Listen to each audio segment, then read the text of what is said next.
Chapter 4, Captain Cook. "Call who Captain Cook?" asked Mrs. Popper, who had come in so quietly that none of them had heard her. "Why, the Penguin," said Mr. Popper. "I was just saying," he went on, as Mrs. Popper sat down suddenly on the floor to recover from her surprise, "that we'd name him after Captain Cook. He was a famous English explorer who lived around the time of the American Revolution. He sailed all over where no one had ever been before. He didn't actually get to the South Pole, of course, but he made a lot of important scientific discoveries about the Antarctic regions. He was a brave man and a kind leader. So I think Captain Cook would be a very suitable name for our penguin here." "Well, I never," said Mrs. Popper. "Gork?" said Captain Cook, suddenly getting lively again. With a flap of his flippers, he jumped from the tub to the washstand and stood there for a minute surveying the floor. Then he jumped down, walked over to Mrs. Popper, and began to peck her ankle. "Stop him, Papa!" screamed Mrs. Popper, retreating into the hallway with Captain Cook after her, and Mr. Popper and the children following. In the living room she paused. So did Captain Cook, for he was delighted with the room. Now, a penguin may look very strange in a living room, but a living room looks very strange to a penguin. Even Mrs. Popper had to smile as they watched Captain Cook, with the light of curiosity in his excited circular eyes, and his black tailcoat dragging pompously behind his little pinkish feet, strut from one upholstered chair to another, pecking at each to see what it was made of. Then he turned suddenly and marched out to the kitchen.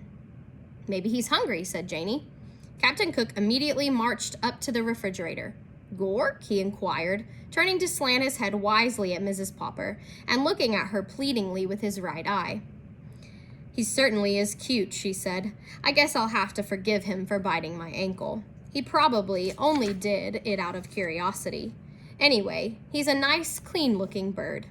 "Ork?" repeated the penguin, nibbling at the metal handle of the refrigerator door with his upstretched beak. Mr. Popper opened the door for him, and Captain Cook stood very high and leaned his sleek black head back so that he could see inside. Now that Mr. Popper's work was over for the winter, the icebox was not quite as full as usual. But the penguin did not know that. "What do you suppose he likes to eat?" asked Mrs. Popper. "Let's see," said Mr. Popper as he removed all the food and set it on the kitchen table. "Now then, Captain Cook, take a look."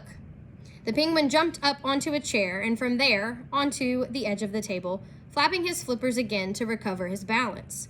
Then he walked solemnly around the table and between the dishes of food, inspecting everything with the greatest interest, though he touched nothing. Finally, he stood still, very erect, raised his beak to point at the ceiling, and made a loud, almost purring sound. "Or," he trilled.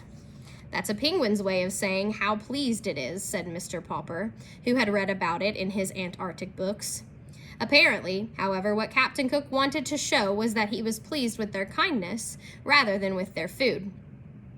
For now, to their surprise, he jumped down and walked into the dining room. "I know," said Mr. Popper. "We ought to have some seafood for him, canned shrimps or something. Or maybe he isn't hungry yet. I've read that penguins can go for a month without food." "Mama, Papa," called Bill, "come see what Captain Cook has done." Captain Cook had done it all right. He had discovered the bowl of goldfish on the dining room windowsill. By the time Mrs. Popper reached over to lift him away, he had already swallowed the last of the goldfish. "Bad, bad penguin," reproved Mrs. Popper, glaring down at Captain Cook. Captain Cook squatted guiltily on the carpet and tried to make himself look small. "He knows he's done wrong," said Mr. Popper. "Isn't he smart?" "Maybe we can train him," said Mrs. Popper. "Bad, naughty captain," she said to the penguin in a loud voice. "Bad to eat the goldfish," and she spanked him on his round black head. Before she could do that again, Captain Cook hastily waddled out to the kitchen.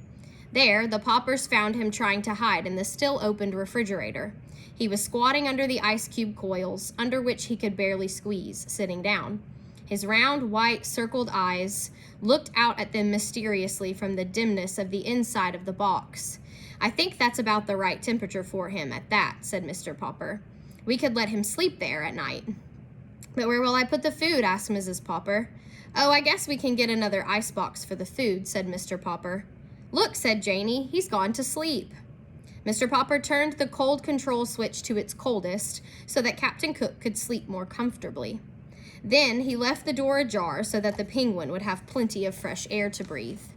Tomorrow, I will have the icebox service department send a man out to bore some holes in the door for air, he said. And then he can put a handle on the inside of the door so that Captain Cook can go in and out of his refrigerator as he pleases.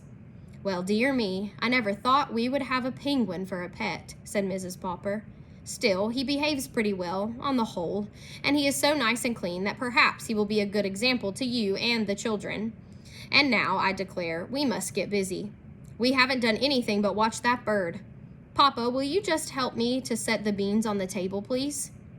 Just a minute, answered Mr. Popper. I just happen to think that Captain Cook will not feel right on the floor of that icebox. Penguins make their nests of pebbles and stones. So I will just take some ice cubes out of the tray and put them under him. That way, he will be more comfortable.